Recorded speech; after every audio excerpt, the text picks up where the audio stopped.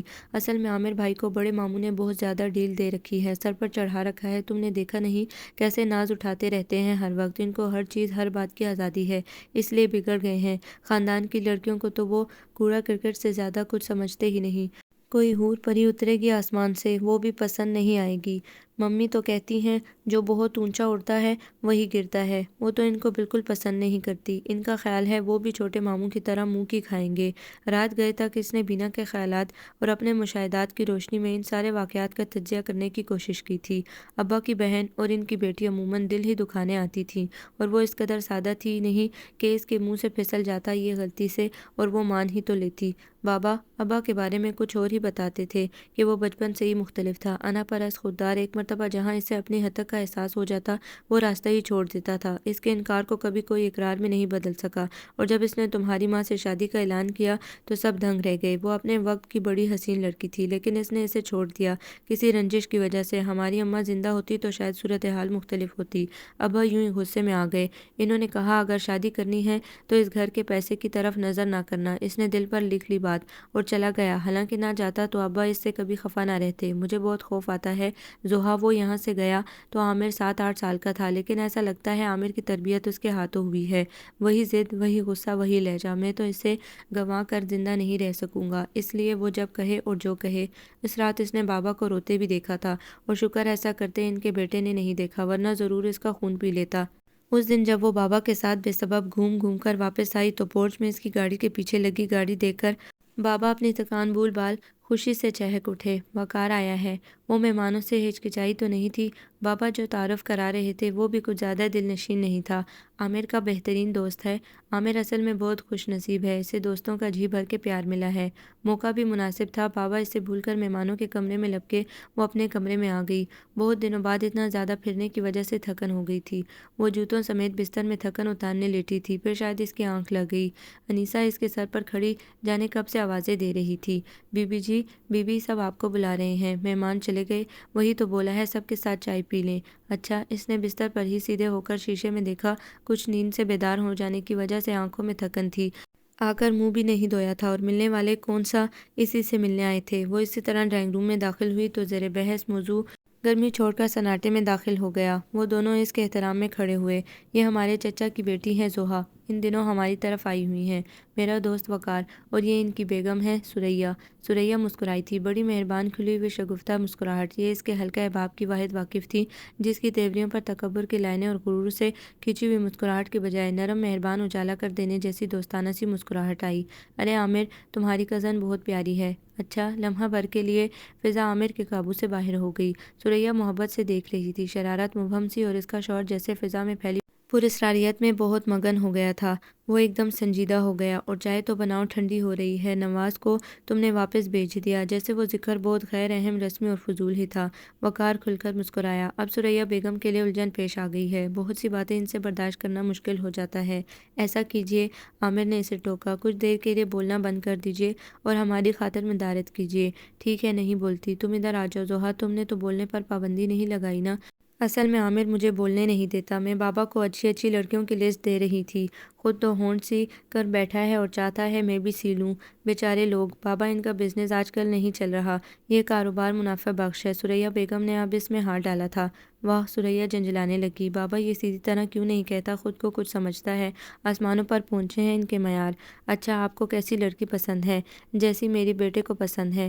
اس کا مطلب کوئی نہیں۔ ٹھیک ہے، اتنی اچھی لڑکی بتائی تھی، نکل گئی تو خود ہی پچھتائیں گے۔ زوہا کو یہ محفل بعد مدت کی مزہ دے گئی۔ کس قدر پسپائی تھی عامر کے چہرے پر، بار بار بدلتا ہوا رنگ لوگوں کے سامنے آپ خوب ہی باوقار، بردبار، اور سارے مشکل تاثرات چہرے پر سجائے لوگوں کو جھڑکنے میں مشغول رہتے ہیں۔ اور ایک ایسا بے تکلف واقف جو ذرا بیوقوف بھی ہو، کس طرح سب کے سامنے آپ کا ذرا بکتر ریزہ ریزہ کر ڈالتا ہے، اور آپ کر بھی کیا سکتے ہیں؟ پلیز ذرا دو انکل کو چائے۔ بیوقوف دوست کی ساری توجہ چینی دان چائے دان کی طرف مبذول ہو گئی۔ وہ پیالی دے کر پلٹی تو اس کے ہاتھوں میں دوسری پیالی تیار تھی۔ عامر کی۔ عامر اس کی طرف متوجہ نہیں تھا۔ اس وقت اس کے چہرے پر ہلکی سی برہمی تھی۔ اسے غالباً کسی اجنبی لڑکی کے سامنے یہ موضوع پسند نہیں تھا، لیکن ثریا جیسی لڑکی کو تالو زبان سے وابستہ رکھنا ذرا مشکل لگتا تھا۔ اب بہرکیف قصوروار وہ تو نہیں، مہمان کو دو پہلے، جیسے اسے تنبیہ کرنے کا کوئی موقع ہاتھ لگ گیا۔ پسپائی کا یہ انداز اسے بالکل نہیں بھایا، جب آپ اپنی خفت مٹانے کو بلا وجہ کسی پر چڑھ دوڑتے ہیں۔ آ رہی ہے میری، تم لو۔ وقار سستی سے پاؤں پسارے بابا کو اپنے بزنس کی موجودہ تفصیلات سے آگاہ کر رہا تھا، جس کے بارے میں مشکوک سا ایک بیان ابھی عامر کی طرف سے آیا تھا۔ اب بہرکیف وہ پیالی کو ہوکے کی طرح لیے پھر عامر کی طرف پلٹی۔ وہ متوجہ نہیں تھی۔ آپ اگر ناپسندیدہ افراد کے سامنے ایکسپوزڈ ہو گئے ہیں تو اس میں میرا کچھ قصور؟ اس نے چائے واپس ٹرالی پر رکھی اور واپس اپنی جگہ پر جا بیٹھی۔ لمحہ بھر کے لیے اس کی نگاہ اٹھی تھی۔ پتہ نہیں یہ انانیت تھی یا برہمی، اس کی کھوجتی پرکھتی جائزہ لیتی آنکھیں اس کے ارادے پڑھنے کے لیے کچھ دیر اس پر جمی تھی۔ پھر وہ بحث میں کود پڑا۔ اچھا مسز ثریا وقار، مجھے تھوڑا سا کام تھا، آپ لوگ باتیں کیجیے۔ وہ معذرت کا جواب اور چائے کی پیالی لیے بغیر غائب ہو گئی۔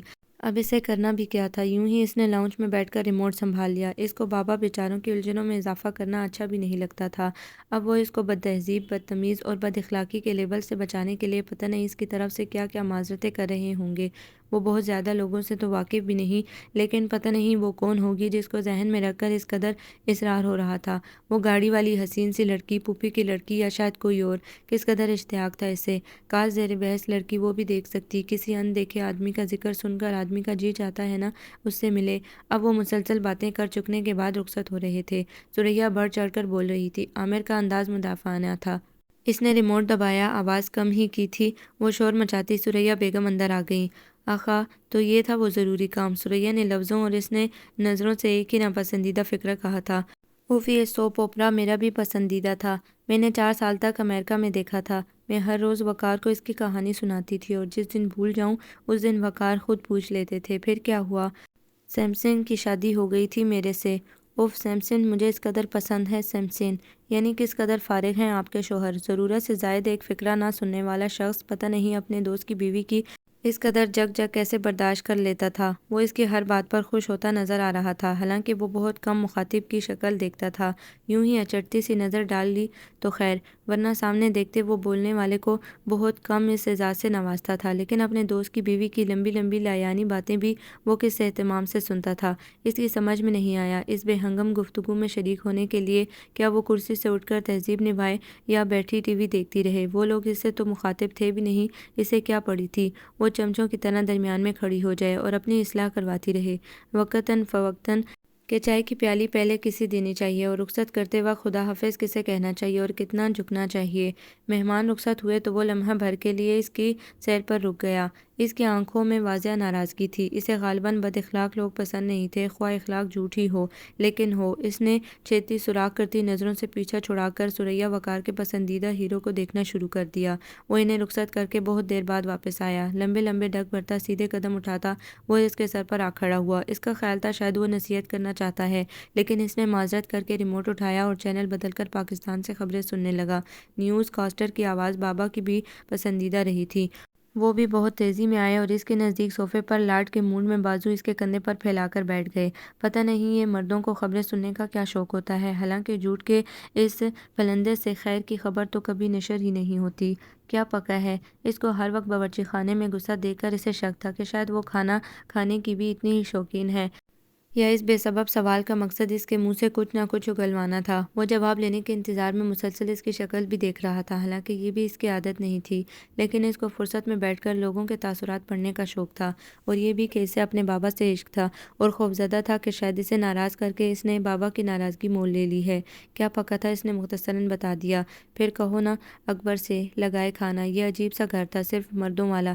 یہاں رہتے بھی مرد تھے، کام بھی مرد کرتے۔ ایک اکیلی عورت جو ملازم تھی، وہ بھی اس کی طرح یوں ہی کچھ عرصے کے لیے رہنے چلی آئی تھی، لہٰذا اس کے ذمے از خود وہ کام آ گئے جو پہلے غالباً الادین کا جن کیا کرتا تھا۔ بابا کی الماری، ان کی کتابیں، کپڑوں کے ٹوٹے بٹن ادڑی سلائیاں، سلاد اور چٹنی، دھوبی کا حساب، اور ان کاموں میں وہ اس طرح الجھ کر رہ گئی تھی کہ واپس جانے کے لیے اس کے پاس کوئی راہ ہی نہیں بچ رہی تھی۔ ان سب چیزوں کو کون سنبھالے گا، اور خود بابا کو ان کو کون سنبھال سکے گا اب؟ بابا کو صرف اپنے اکلوتے سپوت کی فکر تھی کہ کہیں وہ بھی عبرت کی مثال اس کے ابا کی طرح، گو بابا یہ بات زبان سے نہیں کہتے تھے لیکن خاندان کی تاریخ میں یہ صفحہ پڑھ پڑھا کر سب کو ہلاتا رہتا تھا۔ اور اب تو زحا موجود تھی جس کو دیکھ کر ہر وقت یاد آتا رہتا تھا، کاش اس کے اس گھر سے جانے سے پہلے کوئی اچھی لڑکی، لیکن پھر جیسی بھی لڑکی ہو وہ اسے گھر لے آئے۔ وہ کبھی زحا کی طرف بھی دیکھتے تھے، پڑھ لکھ جانے کے باوجود اس میں شہر جیسی تیزی نہیں آئی تھی، وہی گاؤں والا بے ساختہ پن۔ پھٹ سے منہ پر جواب دے دیا، جس سے جی نہ چاہا اس سے بات بھی نہ کی، منہ بھی نہ لگایا۔ اب ایک اچھا بھلا لڑکا گھر میں موجود ہے، باغ پھولوں سے بھرا ہوا ہے، لیکن یہ نہیں کہ پھول کمرے میں سجائے جا رہے ہوں، کبھی غلطی سے شرما کر ہی دکھا دیا ہو، کوئی دل منہ لینے والی بات ہی کی ہو، اور لڑکا خود اسی قدر اکھڑ مزاج ہی سے تو فرصت ہی نہیں، سارا دن باہر گزار کر پلٹتا تو سارا گھر سو چکا ہوتا تھا، ماربل کی سیڑھیوں پر دھپ دھپ کرتے اس کے قدم دروازے سے کمرے تک جا کر معدوم ہو جاتے، وہ اسی کے سامنے ہوتا بھی تو کوئی شوق فکرہ، کوئی برجستہ بات، جیسے ساری خوش اخلاقی وہ باہر ہی برت کر خالی ہاتھ اندر آ جاتا۔ بابا ٹھنڈی آ پڑتے، جو عموماً خود سے دیر تک الجھنے کے بعد بھری جاتی تھی، پھر مونچھوں کے کنارے مسلنے لگتے، اسے ان کا مونچھوں سے کھیلنا بہت اچھا لگتا تھا۔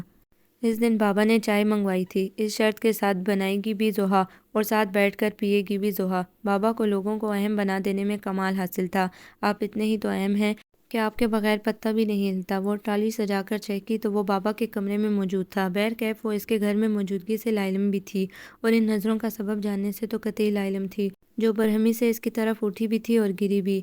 آپ چائے پئیں گے؟ اس نے کسی سبب کے بغیر ہی برہمی کو قبول کرنے سے انکار کر دیا تھا۔ عامر نے اسے سر سے پاؤں تک گھورا، شاید وہ اسے بتانا چاہتا تھا کہ اس کا رویہ نامناسب ہے۔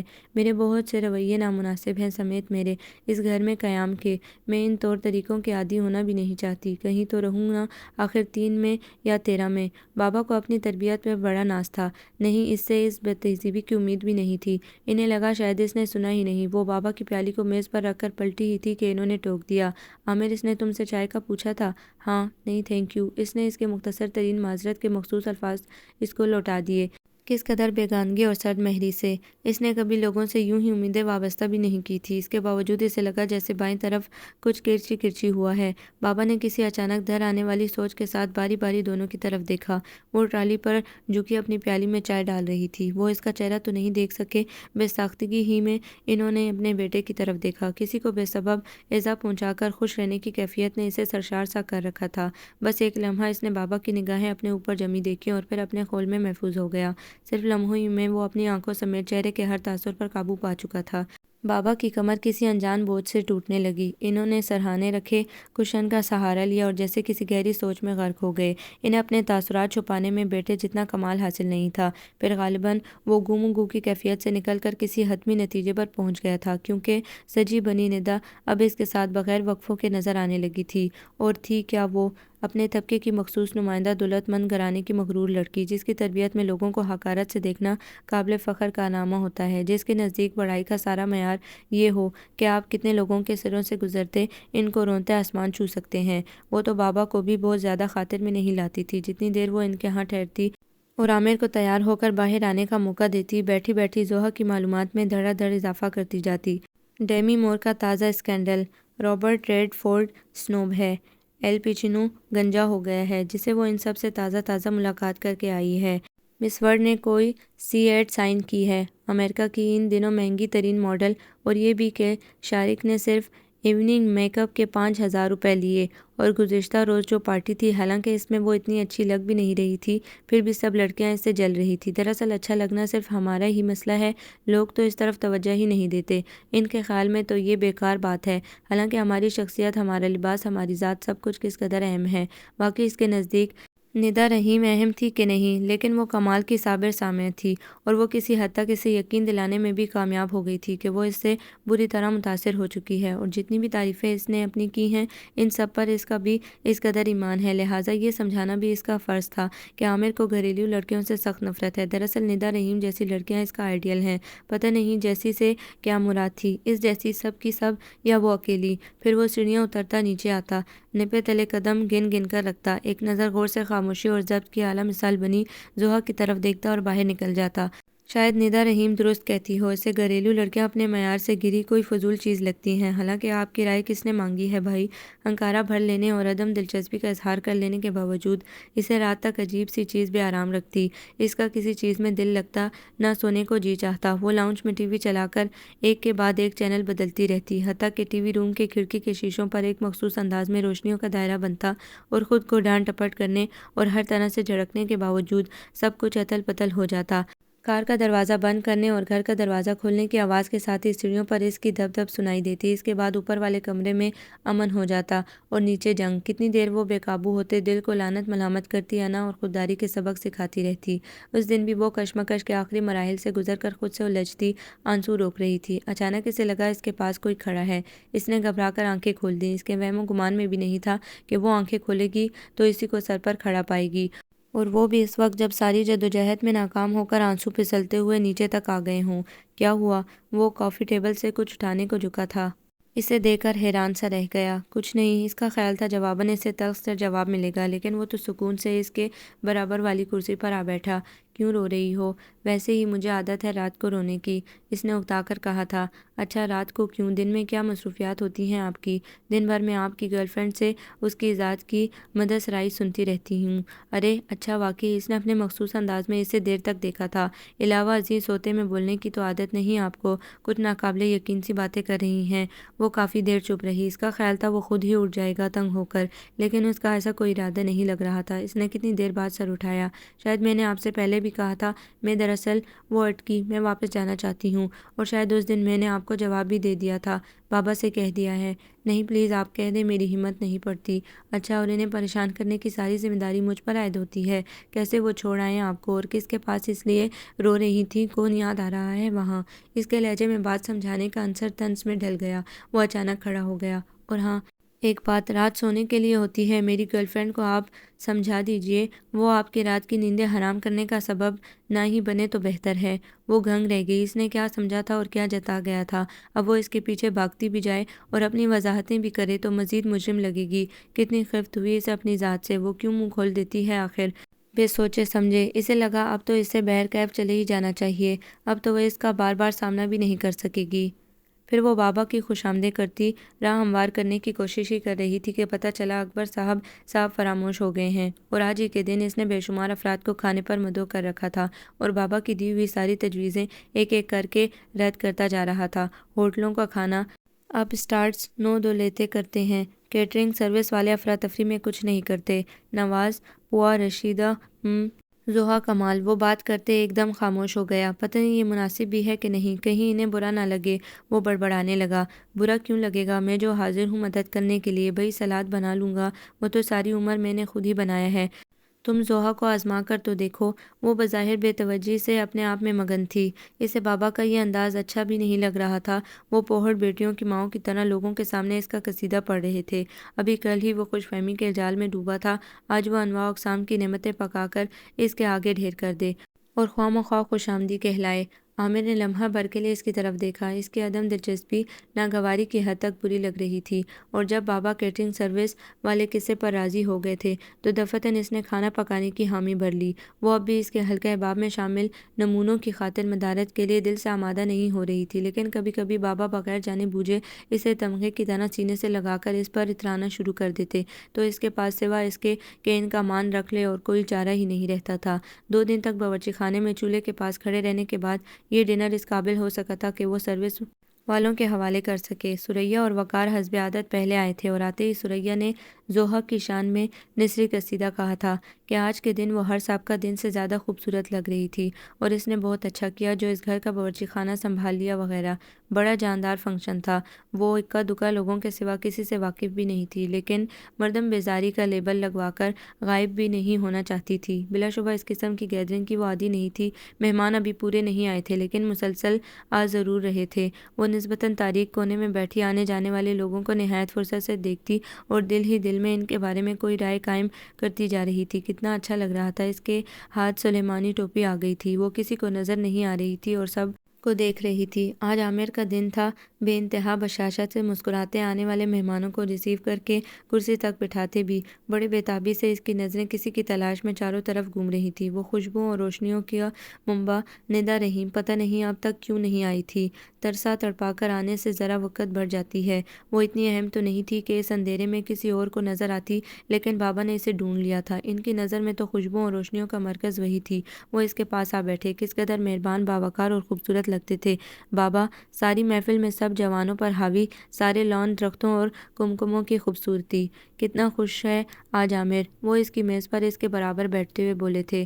اسے بابا کی آواز میں اس پر کیا فخر بہت اچھا لگتا تھا۔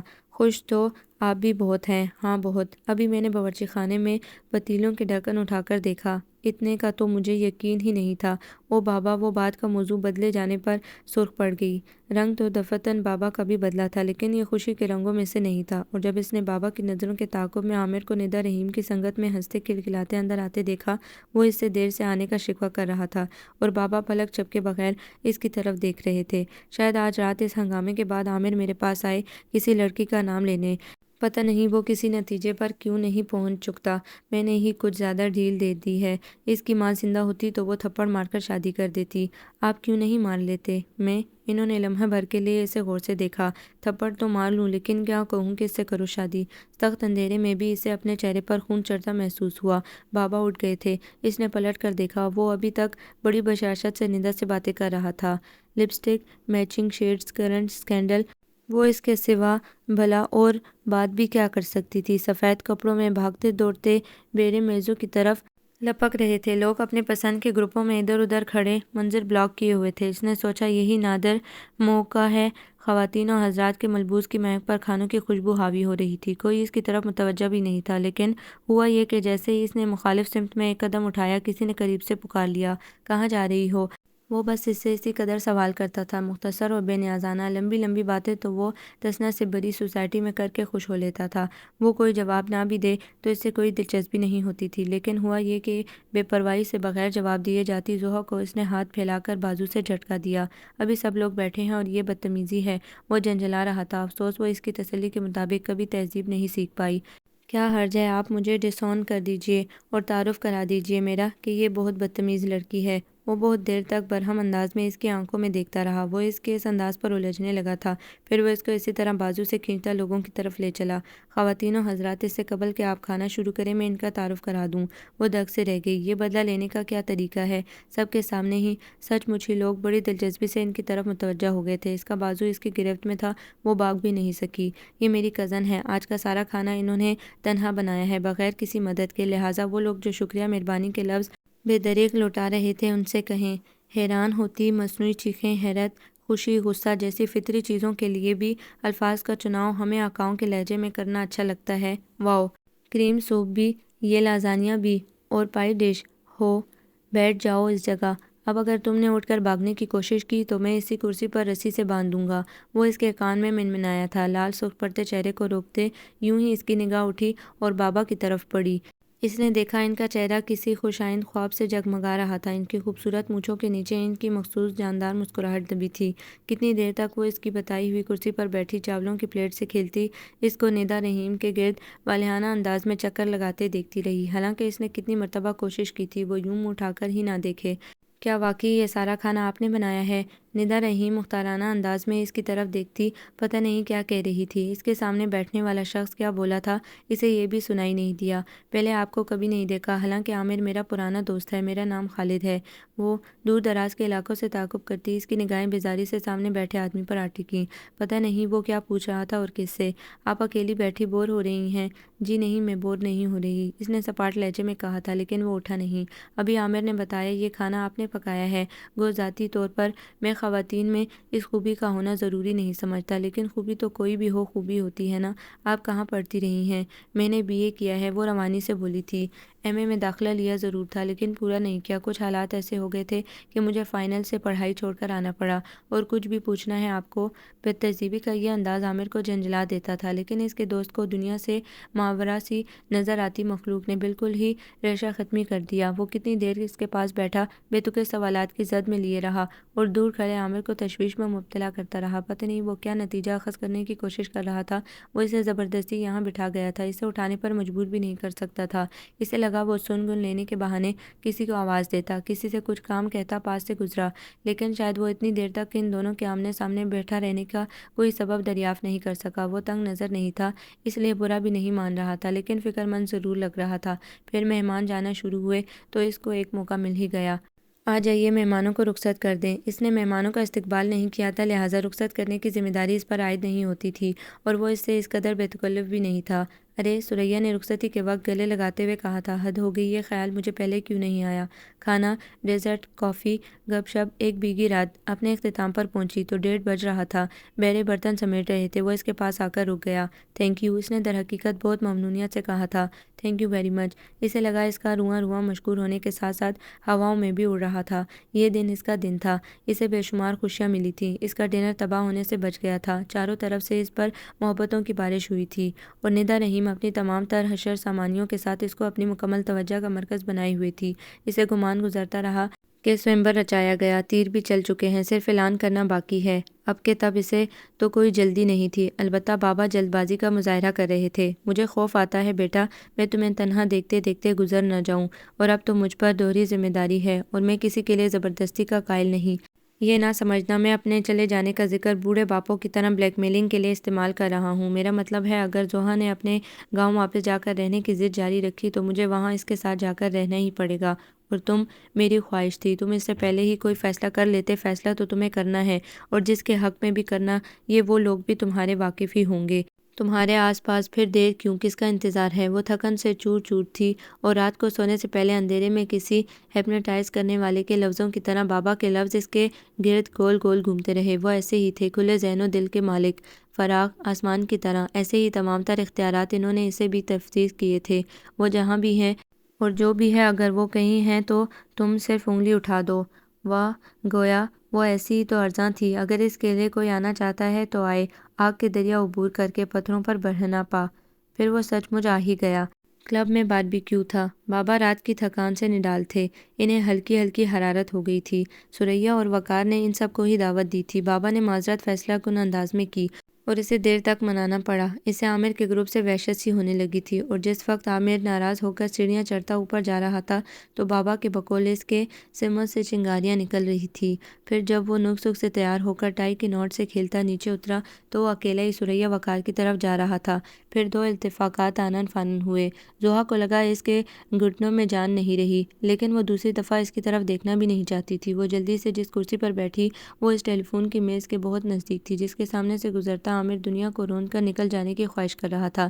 اچانک ٹیلی فون کی گھنٹی بجی، دونوں نے ہی میکانیکی انداز میں ریسیور تھامنے کے لیے ہاتھ پھیلایا۔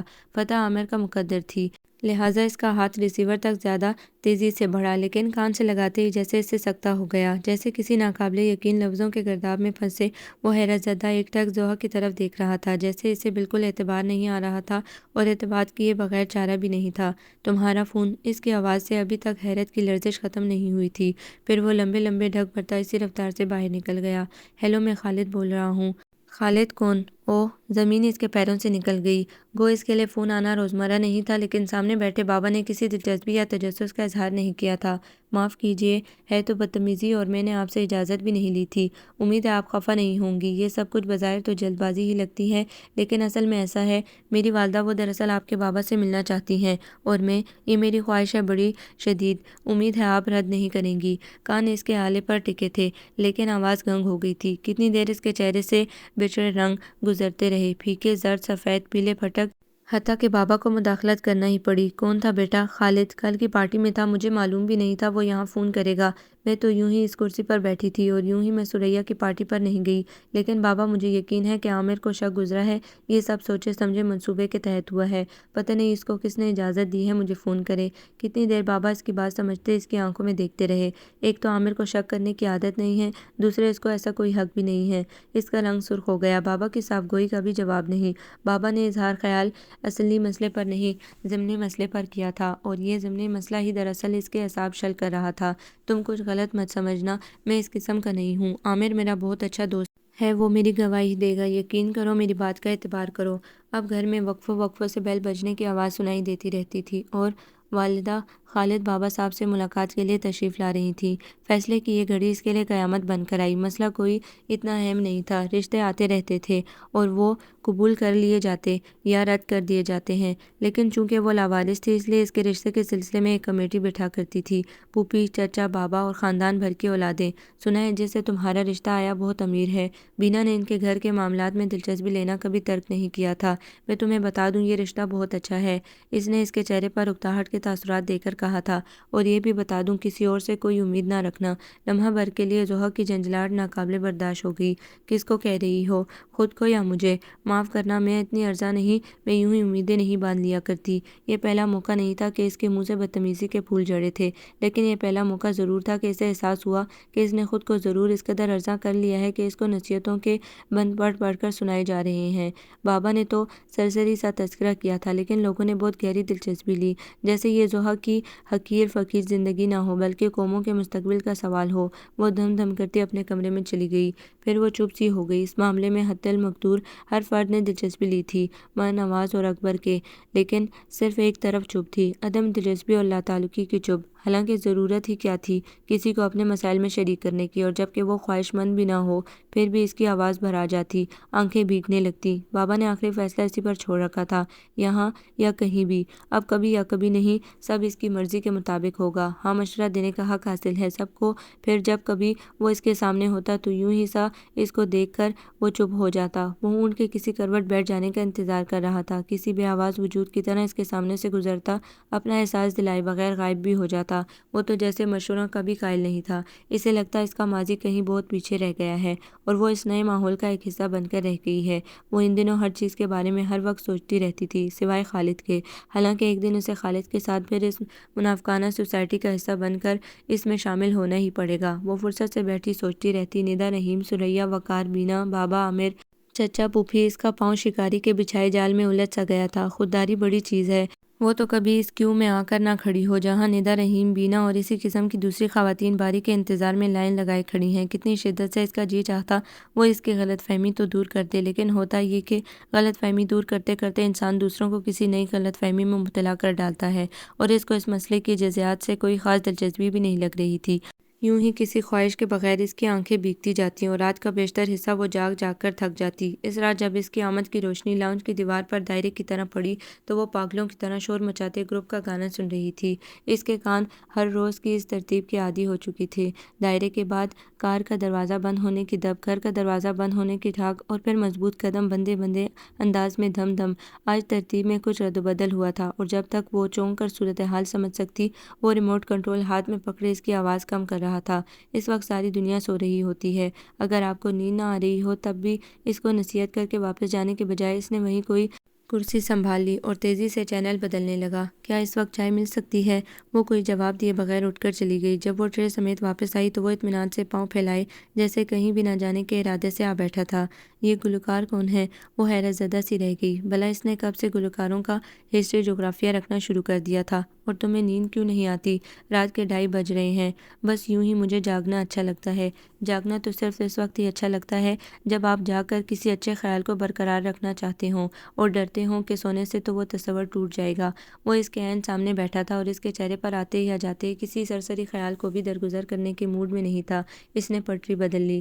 میں نے حقیقتوں کو قریب سے دیکھا ہے، ان کا سامنا کیا ہے۔ میں خیالوں کی دنیا میں نہیں رہتی۔ کبھی اس کے برعکس بھی ہوتا ہے، حقیقت کا سامنا کرتے لوگ خوابوں کی دنیا میں رہنے لگتے ہیں۔ آپ یہ کر سکتی ہیں، آپ بہت بلند ہیں اور خواب آپ کی سطح سے نیچے آ جاتے ہیں۔ وہ زچ ہو گئی۔ آپ کی چائے؟ اس نے پیالی تھماتے سوچا، کاش وہ بھی رات کے 2:30 گھر پلٹنے اور چائے مانگنے کے بارے میں اپنے نظریات اسے جتا سکتی۔ بیٹھ جاؤ، اس نے اس کی واپسی کے ارادے دیکھ کر روکا تھا۔ مجھے تم سے بات کرنی ہے۔ سارے جسم میں باغتا دوڑتا خون اس کے چہرے پر آ کر رک گیا۔ کسی بھی بات کے خیال سے اس کا دل لرزنے لگا۔ اسے آخرکار کچھ کہنا تھا۔ کیا بھلا وہ کیا کہے گا، اور کیا وہ سن بھی پائے گی کہ نہیں؟ اندر ہی اندر اس کو یہ خیال بھی کس قدر ڈرا رہا تھا کہ وہ اس کے عین سامنے تھا اور اس کے چہرے پر پھولتی شفق بڑے اہتمام سے دیکھ رہا تھا۔ اسے لوگوں کے دلوں کو چہروں سے ڈیکوڈ کرنے کا علم بھی آتا تھا۔ آج خالد میرے پاس آیا تھا۔ زن زن کرتے تیر جیسے اس کے آر پار ہو گئے۔ یہ کچھ سننے کے لیے تو اس کے کان خواہشمند نہیں ہوئے تھے۔ وہ کتنی دیر سکتے کی حالت میں رہ گئی۔ وہ جلدی کا خواہشمند ہے اور تم فیصلہ کرنے میں بہت دیر لگا رہی ہو۔ کتنی مدت بعد اسے یاد آیا تھا اس کے ماں باپ دونوں مر گئے ہیں۔ اس کا جی چاہا وہ روئے، چیخے چلائے، بین کرے جیسے اس کی بستی کی عورتیں کرتی ہیں۔ کتنی دیر تک وہ ماتم کناں سی حالت میں اسی طرح بیٹھی رہی۔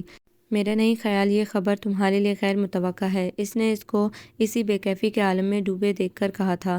یوں تو وہ تمہارا اچھا بھلا رازدار ہے۔ اب دیکھو، اپنی پڑھائی ادھوری رہ جانے کی بات بھی تم نے صرف اسی کو بتائی۔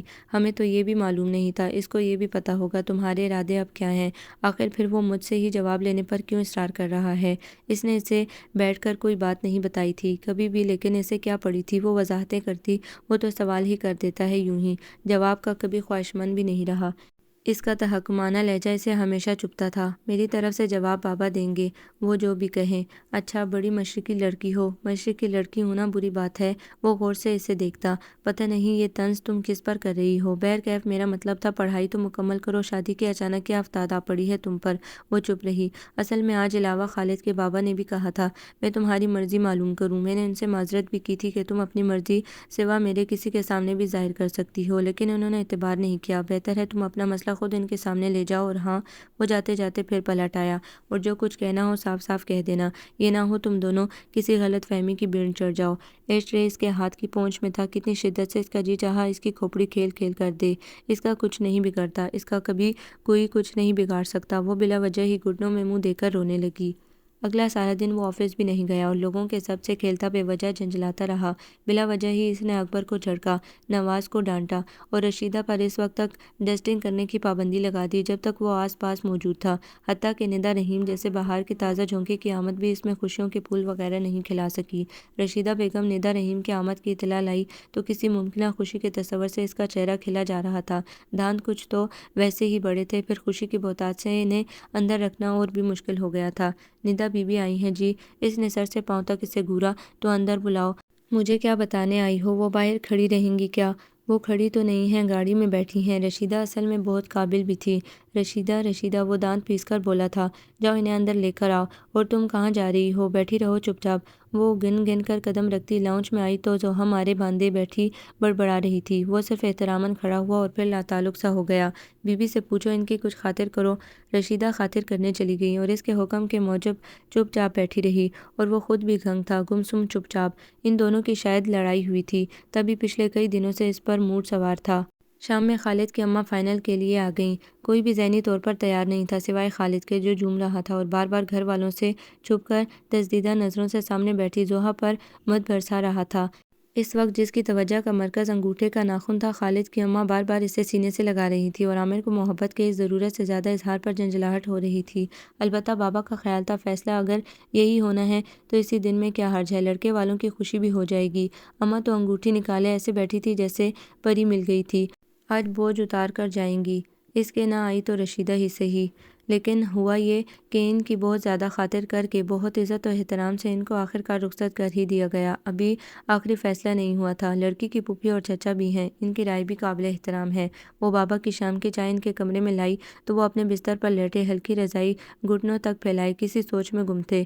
لیمپ کی روشنی کا بیمار سا سایہ ان کے چہرے کو مزید افسردہ اور بیمار بنا رہا تھا۔ وہ اسے دیکھ کر مسکرائے تو لیکن زوہا کو لگا یوں ہی مسکرائے ہیں۔ بیٹھ جاؤ۔ انہوں نے اپنے بستر پر ہی اس کے لیے جگہ خالی کھڑی کر دی۔ انہوں نے اسے غور سے دیکھا، شاید وہ چپ کر روتی رہی تھی۔ بابا، مجھے آپ سے ایک بات کرنی ہے۔ کتنی دیر کے لیے بابا کی ہمتیں ختم ہو گئیں۔ پتہ نہیں نادانستگی میں وہ اس پر ظلم کر رہے تھے یا رحم، لیکن ایک اجنبی شخص سے شادی جیسا بڑا فیصلہ بغیر کسی چھان پٹک کے آنن فانن بھی تو نہیں ہو سکتا نا۔